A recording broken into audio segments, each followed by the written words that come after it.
जय हिंद दोस्तों, मैं अनिल कुमार एके एजुकेशन हब में आप सभी का हार्दिक स्वागत करता हूं। आप सब कैसे हो? मैं उम्मीद करता हूं सभी अच्छे होंगे।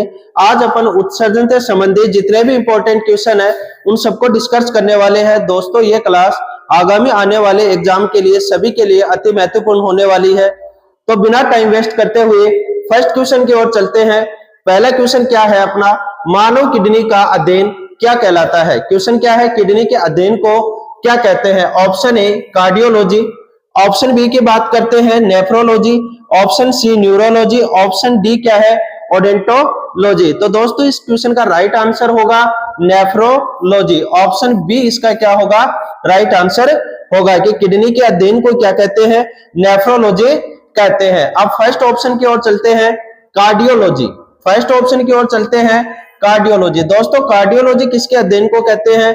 हार्ट के अध्ययन को। किसके अध्ययन को कहते हैं? हार्ट के अध्ययन को क्या कहते हैं?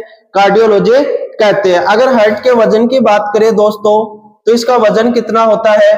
300 ग्राम होता है। औसतन वजन की बात करते हैं, हार्ट का औसतन वजन कितना होता है? 300 ग्राम। इसके शेप की बात करते हैं, आकार कैसा होता है? बंद मुट्ठी के समान। अपने शरीर का सबसे व्यस्त अंग भी कौन सा है? तो भी आपका राइट आंसर होगा दोस्तों कौन सा है? हार्ट। ऑप्शन सी की ओर चलते हैं, न्यूरोलॉजी। न्यूरोलॉजी दोस्तों किसके अध्ययन को कहते हैं? आप कमेंट सेक्शन में मेरे को कमेंट करके बताना। नेक्स्ट देखिए बेटा, ओडेंटोलॉजी। ओडेंटोलॉजी किसके अध्ययन को कहते हैं दोस्तों? इसकी बात करें, ये दांत के अध्ययन को क्या कहते हैं? ओडेंटोलॉजी कहते हैं। किसके अध्ययन को कहते हैं? दांत के अध्ययन को ओडेंटोलॉजी कहते हैं। मैं कुछ इंपॉर्टेंट अध्ययन और बताता हूं आपको। जैसे अगर बात की जाए कि ब्लड के अध्ययन को क्या कहते हैं, ब्लड की बात की जाए तो दोस्तों ब्लड के अध्ययन को क्या कहते हैं? हिमेटोलॉजी। क्या बोलते हैं? हिमेटोलॉजी कहते हैं। ध्यान रखना, क्या कहते हैं? हिमेटोलॉजी कहते हैं। लीवर की बात की जाए तो लीवर के अध्ययन को क्या कहते हैं? तो दोस्तों आपका राइट आंसर होगा हिपेटोलॉजी। क्या होगा? हिपेटोलॉजी। ये किसके अध्ययन को कहते हैं? लीवर के अध्ययन को कहते हैं। तो अपना क्वेश्चन क्या था कि किडनी के अध्ययन को क्या कहते हैं? इस क्वेश्चन का राइट आंसर होगा option B nephrology. Next question की ओर चलते हैं। नेक्स्ट क्वेश्चन देखिए क्या है, नेफ्रॉन के अगले गुच्छाकार भाग को क्या कहते हैं? दोस्तों ये आपको देखो नेफ्रॉन की संरचना दिखाई दे रही है।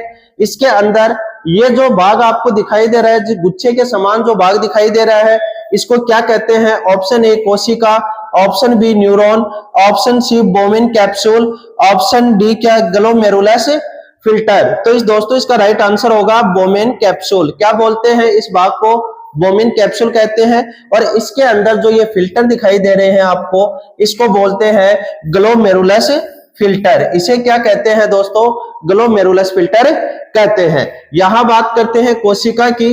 कोशिका क्या होती है दोस्तों? शरीर की सबसे छोटी इकाई की बात की जाए, सबसे छोटी इकाई की अगर बात करें, छोटी इकाई की अगर बात की जाए तो कौन सी होगी? कोशिका। शरीर की अगर बात की जाए कि शरीर की संरचनात्मक तथा क्रियात्मक इकाई किसे कहते हैं? तो भी आपका राइट आंसर होगा किसे कहते हैं? कोशिका को ही कहते हैं। न्यूरॉन की बात करते हैं। नेक्स्ट क्वेश्चन की ओर चलते हैं। नेक्स्ट क्वेश्चन देखिए, नेक्स्ट क्वेश्चन क्या है? किडनी के संरचनात्मक और क्रियात्मक इकाई किसे कहते हैं? ऑप्शन ए की बात करते हैं कोशिका को, ऑप्शन बी की बात करते हैं न्यूरॉन को, ऑप्शन सी की बात करते हैं नेफ्रॉन को, ऑप्शन डी की बात करते हैं नेफ्रोलॉजी को। तो दोस्तों इसका राइट आंसर होगा नेफ्रॉन को। नेफ्रॉन को क्या कहते हैं? किडनी की संरचनात्मक और क्रियात्मक इकाई कहते हैं। जहां कोशिका की बात करते हैं तो दोस्तों इस कोशिका की खोज किसने की है? अगर खोज की बात की जाए तो इसकी खोज किसने की है? रॉबर्ट हुक ने की है। किसने की है दोस्तों? रॉबर्ट हुक ने। किस प्रकार की कोशिका की खोज की है? डेथ सेल की खोज की है। ध्यान रखना, इसके राइट नेफ्रॉन की बात करते हैं तो इस नेफ्रॉन को क्या कहते हैं? किडनी के संरचनात्मक और क्रियात्मक इकाई कहते हैं। नेफ्रोलॉजी किसे कहते हैं? किडनी के अध्ययन को क्या कहते हैं दोस्तों? नेफ्रोलॉजी कहते हैं। नेक्स्ट क्वेश्चन की ओर चलते हैं। नेक्स्ट क्वेश्चन देखिए क्या है, किडनी का पथरी किसका बना होता है, यानी जो किडनी के अंदर जो स्टोन पाई जाती है, आप देख पा रहे होंगे इस डायग्राम के अंदर कि ये जो किडनी है और इस किडनी के अंदर ये जो आपको स्टोन दिखाई दे रही है दोस्तों, ये इसका निर्माण किससे मिलके होता है। ऑप्शन ए की बात करते हैं calcium carbonate, option B calcium oxalate, option C calcium sulphate, option D की बात करते हैं कैल्शियम नाइट्रेट। तो दोस्तों इसका राइट आंसर होगा कैल्शियम ऑक्जेलेट। कैल्शियम ऑक्सलेट की बात करते हैं, इससे क्या होता है, किडनी के पथरी का निर्माण होता है। नेक्स्ट क्वेश्चन की ओर चलते हैं। नेक्स्ट क्वेश्चन देखिए, नेक्स्ट क्वेश्चन क्या है, पेशाब यानी यूरिन में दुर्गंध क्यों आती है, किसके कारण मूत्र के अंदर दुर्गंध आती है। ऑप्शन ए की बात करते हैं अमोनिया के कारण, ऑप्शन बी यूरिया के कारण, ऑप्शन सी यूरिक अम्ल के कारण और ऑप्शन डी की बात करते हैं अमोनियम के कारण। तो दोस्तों इसका राइट आंसर क्या होगा, इसका राइट आंसर होगा अमोनिया के कारण। अगर अमोनिया के कारण यूरिन के अंदर क्या आती है, दुर्गंध आती है। यूरिया की बात करते हैं, इस यूरिया का निर्माण कहाँ होता है। यूरिया की अगर बात की जाए दोस्तों, तो इस यूरिया का निर्माण की अगर मैं बात करूं तो दोस्तों इसका निर्माण कहाँ होता है, लीवर के अंदर। इसका निर्माण कहाँ होता है, लीवर में होता है। यूरिक एसिड दोस्तों, अगर यूरिक एसिड की बात की जाए, अगर इस यूरिक एसिड के जमाव के कारण क्या होता है, घुटनों के अंदर, घुटनों में दर्द होने लग जाता है, दर्द होने लग जाता है, क्या होने लग जाता है दोस्तों, घुटनों में दर्द होने लग जाता है। आपने नाम सुना होगा गठिया रोग। गठिया रोग किस अम्ल के जमाव के कारण हो जाता है, तो आपका राइट आंसर होगा यूरिक अम्ल के कारण कौन सा रोग हो जाता है, यूरिक अम्ल है। इनका अगर ये जो जॉइंट्स होते हैं, इन जॉइंट्स के अंदर जमाव हो जाने के कारण कौन सा रोग हो जाता है, गठिया रोग हो जाता है। कौन सा रोग, गठिया रोग हो जाता है। तो नेक्स्ट क्वेश्चन की ओर चलते हैं। नेक्स्ट क्वेश्चन देखिए क्या है, किडनी के ऊपर कौन सी ग्रंथि पाई जाती है, यानी ये जो अपनी किडनी आपको दिखाई दे रही है इस डायग्राम के अंदर, और ये किडनी के ऊपर ये जो आपकी इस शेप की जो आपको ये ग्रंथि दिखाई दे रही है, इस ग्रंथि का नाम क्या है। ऑप्शन ए की तरफ चलते हैं दोस्तों, अधिवृक्क ग्रंथि जिसको एडिनल ग्रंथि कहते हैं, सेकंड पीनियल ग्रंथि, थर्ड पीयूष ग्रंथि, और ऑप्शन डी की बात करते हैं दोस्तों तो जनन ग्रंथि। तो इस क्वेश्चन का राइट आंसर होगा, इस क्वेश्चन का राइट आंसर क्या होगा दोस्तों, एडिनल ग्रंथि। ऑप्शन ए आपका राइट होगा। ये एडिनल ग्रंथि है जो दोस्तों कहां पाई जाती है, इस किडनी के ऊपर पाई जाती है। दोस्तों ये जो एडिनल ग्रंथि है, इस एडिनल ग्रंथि के अन्य नाम भी है। क्या नाम है, इसके अन्य नाम कौन कौन से है दोस्तों। अगर बात की जाए, इस एडिनल ग्रंथि को 3F ग्रंथि भी कहते हैं। क्या बोलते हैं, 3F ग्रंथि कहते हैं। इसी एडिनल ग्रंथि को 4S ग्रंथि के नाम से भी जाना जाता है। क्या कहते हैं, 4S ग्रंथि कहते हैं। ये जो एडिनल ग्रंथि है, इस एडिनल ग्रंथि से किस प्रकार के हार्मोन का स्राव होता है, अगर बात की जाए तो इस एडिनल ग्रंथि से किस प्रकार के हार्मोन का स्राव होता है, तो आपका राइट आंसर होगा आपातकालीन हार्मोन। किस प्रकार का, आपातकालीन हार्मोन। दोस्तों बात की जाए कि इमरजेंसी हार्मोन है, ये किस ग्रंथि से स्रावित होता है, तो आपका राइट आंसर होगा एडिनल ग्रंथि से। और इस एडिनल ग्रंथि के दो भाग होते हैं दोस्तों। कितने भाग होते हैं, दो भाग। एक को तो बोलते हैं कोर्टेक्स और एक को बोला जाता है मेडुला। मेडुला भाग से अलग हार्मोन स्रावित होते हैं और कोर्टेक्स भाग से अलग हार्मोन स्रावित होते हैं। आगे देखिए पीनियल ग्रंथि। अगर मैं इस पीनियल ग्रंथि की बात करूं तो ये पीनियल ग्रंथि कहां पाई जाती है, तो ये ब्रेन के अंदर पाई जाती है, यानी मस्तिष्क के अंदर पाई जाती है। दोस्तों आपसे क्वेश्चन पूछा जाए कि शरीर की सबसे छोटी ग्रंथि कौन सी है, तो आपका राइट आंसर होगा पीनियल ग्रंथि। शरीर की सबसे छोटी ग्रंथि तो कौन सी होगी दोस्तों, पीनियल ग्रंथि। ये जो पीनियल ग्रंथि है, आप देखते हो कुछ बुक के अंदर आपको दे रखा है कि पीयूष ग्रंथि। तो दोस्तों अगर पीनियल आपको ऑप्शन में ना मिले तो आपका राइट आंसर हो जाएगा पीयूष ग्रंथि, ये जो पीयूष ग्रंथि है सभी ग्रंथियों पे कंट्रोल रखने का कार्य करती है, इसीलिए पीयूष ग्रंथि को मास्टर ग्रंथि कहते हैं। और पीनियल ग्रंथि है, ये शरीर की सबसे छोटी ग्रंथि है। दोस्तों बात करें इस पीनियल ग्रंथि का आकार कैसा होता है, तो आकार की बात करूं तो इसका कोमा आकार होता है। और बात की जाए कि इस ग्रंथि से किस प्रकार के हार्मोन, कौन सा हार्मोन निकलता है पीनियल ग्रंथि से, तो आपका राइट आंसर हो जाएगा मेलेटोनिन हार्मोन। कौन सा? Melatonin hormone. और इस मेलेटोनिन हार्मोन को ही नाइट हार्मोन कहते हैं। क्या बोलते हैं? नाइट हार्मोन कहते हैं। तो एग्जाम में क्वेश्चन पूछा जाता है कि नाइट हार्मोन किस ग्रंथि से स्रावित होता है, तो आपका राइट आंसर हो जाएगा पीनियल ग्रंथि से। दोस्तों इस पीनियल ग्रंथि को ही क्या कहते हैं? जैविक घड़ी या अलार्म घड़ी के नाम से जाना जाता है। नेक्स्ट क्वेश्चन देखिए, पीयूष ग्रंथि। दोस्तों इस पीयूष ग्रंथि का अन्य नाम क्या है? इसे मास्टर ग्रंथि कहते हैं। क्या बोलते हैं?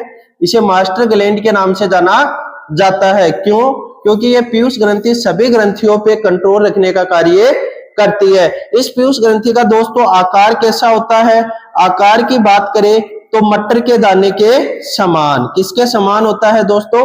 मटर के दाने के समान। और इस ये जो पीयूष ग्रंथि आपको दिखाई दे रही है दोस्तों, इस पीयूष ग्रंथि से अनेक हार्मोन स्रावित होते हैं। इस पीयूष ग्रंथि के दो भाग होते हैं, एक तो अग्र भाग और एक पश्च भाग। पश्च भाग से दोस्तों जो मोस्ट हार्मोन होते हैं वो दो प्रकार के स्रावित होते हैं, एक तो एडीएच हार्मोन, एक ऑक्सीटोसिन हार्मोन। और दोस्तों इसके अग्र भाग की बात करें तो अग्र भाग से अनेक हार्मोन स्रावित होते हैं, जैसे प्रोलैक्टिन हार्मोन, जीएच हार्मोन हो गया जिसको ग्रोथ हार्मोन कहते हैं, एसीटीएच हार्मोन हो गया, एलएच हार्मोन हो गया, एफएसएच हार्मोन हो गया। ये सभी हार्मोन दोस्तों किससे स्रावित होते हैं? इस पीयूष ग्रंथि से स्रावित होते हैं। आगे देखते हैं जनन ग्रंथि। दोस्तों ये जो जनन ग्रंथि होती है ये नर में अलग पाई जाती है और मादा में अलग पाई जाती है। दोस्तों मेल के अंदर ये अलग होती है और फीमेल में अलग होती है। दोस्तों मेल की बात करें तो मेल में क्या पाई जाती है दोस्तों? कौन सी ग्रंथि पाई जाती है? टेस्टिस पाई जाती है। और बेटा नर जनन हार्मोन कौन सा है? कौन सा नर जनन हार्मोन की अगर बात की जाए तो टेस्टोस्टेरोन। और मादा जनन हार्मोन की बात करूं मैं कि मादा जनन हार्मोन तो कौन सा हो जाएगा? एस्ट्रोजन। कौन सा हो जाएगा? Estrogen hormone. मादा जनन हार्मोन कौन सा है? Estrogen hormone. तो इस क्वेश्चन का राइट आंसर क्या हो जाएगा? Adrenal gland. नेक्स्ट क्वेश्चन की ओर चलते हैं। नेक्स्ट क्वेश्चन देखिए दोस्तों, अगर वीडियो आपको पसंद आ रहा है तो अपने दोस्तों के पास इस वीडियो को ज्यादा से ज्यादा शेयर कीजिए और चैनल को सब्सक्राइब कीजिए। नेक्स्ट क्वेश्चन देखिए। नेक्स्ट क्वेश्चन क्या है? गठिया रोग किसकी मात्रा बढ़ जाने से हो जाता है? Option A uric acid, option B urea, option C ammonia, option D की बात करें अमोनियम। तो दोस्तों किसके जमाव होने के कारण गठिया रोग होता है?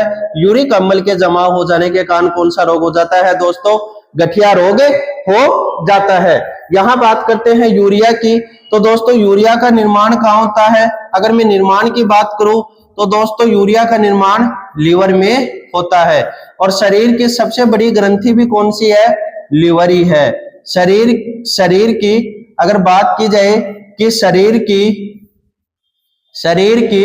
सबसे बड़ी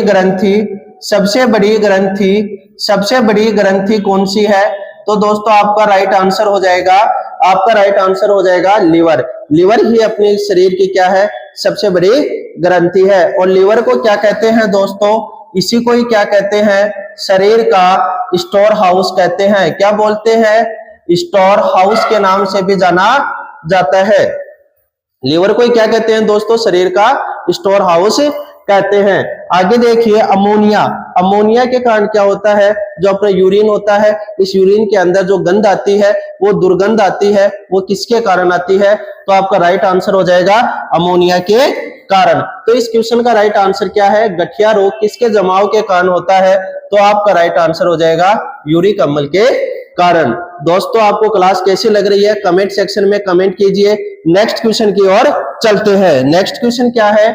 देखिए पेशाब यूरिन का रंग पीला किसके कारण होता है? ऑप्शन ए बिलीरुबिन के कारण, ऑप्शन बी यूरोक्रोम के कारण, ऑप्शन सी हीमोग्लोबिन के कारण, ऑप्शन डी क्लोरोफिल के कारण। दोस्तों अगर बात की जाए कि इस यूरिन का जो पीला रंग है किसके कारण होता है, तो आपका राइट आंसर हो जाएगा ऑप्शन बी, यूरोक्रोम के कारण। फर्स्ट ऑप्शन की ओर चलते हैं, बिलीरुबिन। इस बिलीरुबिन वर्णक का निर्माण कहाँ होता है, लीवर के अंदर होता है। दोस्तों बात करते हैं ब्लड की। ब्लड के अंदर इसके दो कंपोनेंट होते हैं। ब्लड के कितने घटक होते हैं, दो। कौन कौन से होते हैं दोस्तों, एक तो होता है ठोस और एक होता है तरल। तरल कितने परसेंट में पाया जाता है, 55% में, और ठोस पाया जाता है 45% के अंदर पाया जाता है। ठोस में दोस्तों क्या क्या पाए जाते हैं, 3 प्रकार की सेल पाई जाती है, आरबीसी, डब्ल्यूबीसी और प्लेटलेट्स। जबकि तरल भाग की बात करते हैं तो तरल भाग के अंदर क्या पाया जाता है दोस्तों, प्लाज्मा पाया जाता है। क्या पाया जाता है, प्लाज्मा। और दोस्तों इसी प्लाज्मा का रंग कैसा होता है, अगर मैं इसके रंग की बात करूं तो कैसा होता है, हल्का पीला। कैसा रंग होता है दोस्तों, लाइट येलो कलर होता है। कैसा रंग होता है बताओ, हल्का पीला रंग होता है। और ये जो हल्का पीला रंग है ये किस वर्णक के कारण होता है, अगर मैं आपसे बात करूं कि ये हल्का पीला रंग है जो किस वर्णक के कारण होता है, तो आपका राइट आंसर हो जाएगा बिलीरुबिन वर्णक के कारण। किस वर्णक के कारण होता है दोस्तों, तो बताओ, बिलीरुबिन वर्णक के कारण। किस वर्णक के कारण, बिलीरुबिन वर्णक के कारण इसका रंग कैसा होता है, पीला रंग होता है। यहां बात की जाए कि इस बिलीरुबिन वर्णक का निर्माण कहां होता है, तो आपका राइट आंसर हो जाएगा लीवर के अंदर। इस लीवर में बेटा एक वर्णक का निर्माण और होता है जिसे बोलते हैं बिलीवर्डिन, और इसी लीवर के अंदर किसका निर्माण होता है, पीत रस का निर्माण होता है। किसका, पीत रस का। और इस पीत रस का रंग कैसा होता है, हरा। ये स्टोर कहां होता है, तो आपका राइट आंसर हो जाएगा कहां होता है, पित्ताशय के अंदर ये क्या होता है, स्टोर होता है। आगे देखिए हीमोग्लोबिन की बात करते हैं। आगे देखिए हीमोग्लोबिन की अगर बात की जाए तो दोस्तों ये जो हीमोग्लोबिन है, ये हीमोग्लोबिन है, ब्लड का रंग कैसा होता है, अगर क्वेश्चन आपसे पूछा जाए कि ब्लड का रंग कैसा होता है, तो आपका राइट आंसर हो जाएगा कि सर ब्लड का रंग कैसा होता है, लाल। विच पिगमेंट, किस वर्णक के कारण होता है, तो आपका राइट आंसर हो जाएगा हीमोग्लोबिन वर्णक के कारण। और दोस्तों यही हीमोग्लोबिन वर्णक एक कैसा वर्णक है, ये एक श्वसन वर्णक है। कैसा वर्णक है, श्वसन वर्णक है। ऑक्सीजन के कितने पार्टिकल साथ लेके चलता है, ये दोस्तों जो हीमोग्लोबिन है ऑक्सीजन के 4 पार्टिकल्स क्या होते हैं, साथ में लेकर चलता है। ध्यान रखिए। नेक्स्ट क्वेश्चन की ओर चलते हैं। नेक्स्ट क्वेश्चन क्या है, मनुष्य का सबसे मुख्य उत्सर्जी अंग कौन सा है। ऑप्शन ए की बात करूं तो फेफड़ा, ऑप्शन बी बड़ी आंत, option C liver, option D kidney. अगर मेन उत्सर्जी अंग की बात की जाए तो आपका राइट आंसर हो जाएगा किडनी।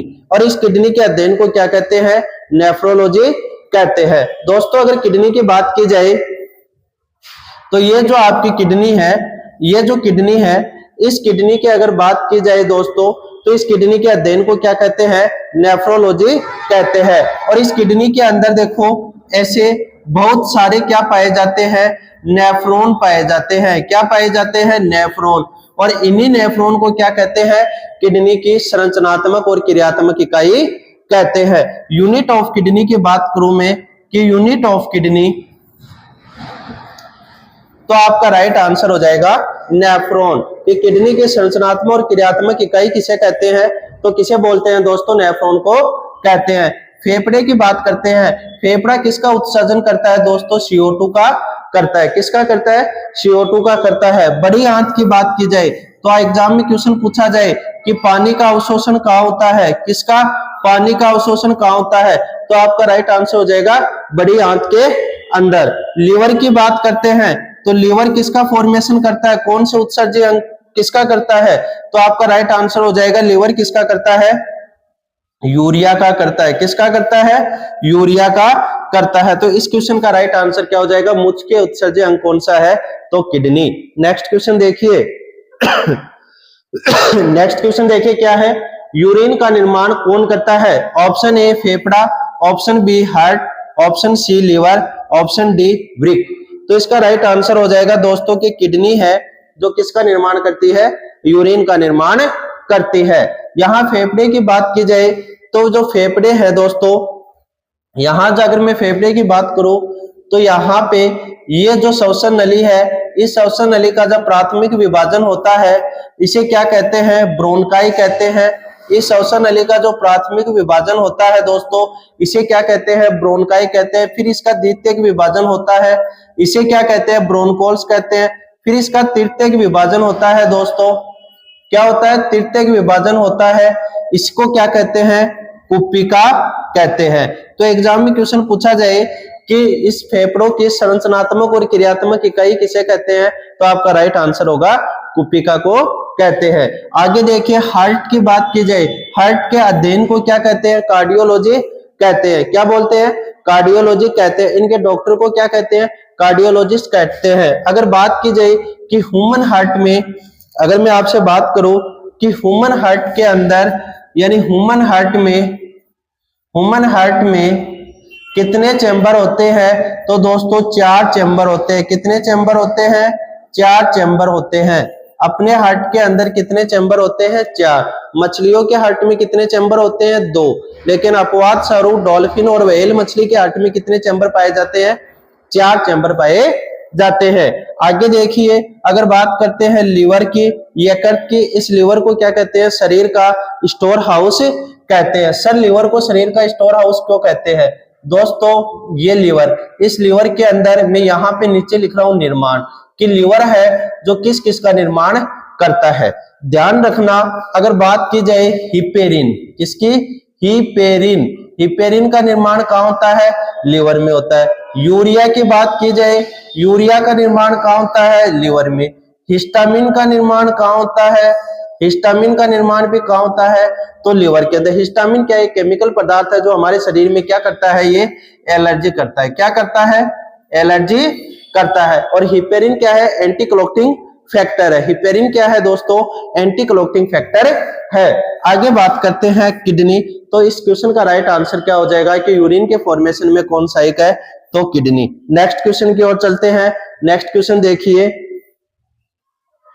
दोस्तों, ये क्लास आपको कैसी लगी, आप कमेंट सेक्शन में कमेंट कीजिए।